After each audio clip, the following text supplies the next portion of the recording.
Hi guys and welcome back. So today I'm going to be showing you how to make these Oreo Egg Brownies. Let's begin.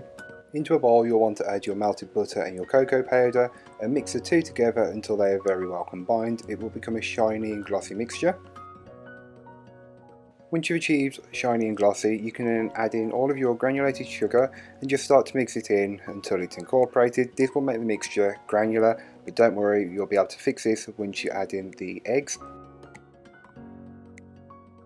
So once your sugar has been incorporated, you can then add in your eggs one at a time, beating well in between each addition, and then once you start to add the eggs in, you'll notice it becomes less granular and more smooth and glossy again. It should look a little something like this.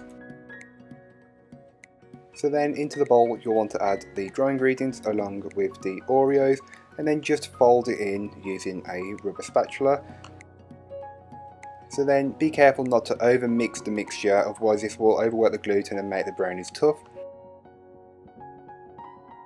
So once your brownie batter is thoroughly mixed through, you can then transfer it into your 9x13 tin that is lined with some parchment or grease-proof paper, and then spread the brownie batter out into each of the corners, trying to get it as consistent as possible.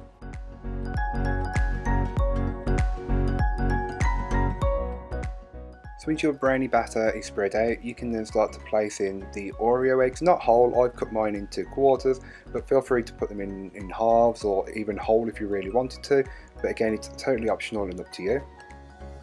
I then get a couple of Oreos and just cut them in half and place them in the gaps in between the Oreo eggs, so just to add a bit of more Oreo flavour, and then bake it off. All that information will be down below, and here is what they look like once they are fully baked and cooled and ready to be cut up. I cut mine into 2x2 squares, but feel free to customise it to suit you and your occasion. So thank you so much for watching, I hope you enjoyed it. If you did, don't forget to like, comment and subscribe for more from me, and I'll be back again next week with another video, so join me then. Don't forget to check out my social medias, I will leave links for that in the description down below. I do post on Instagram stories with some behind the scenes sneak peeks, so join me there if you want to catch up on what's going on. And that's about it for this week, I hope you enjoyed. Bye guys.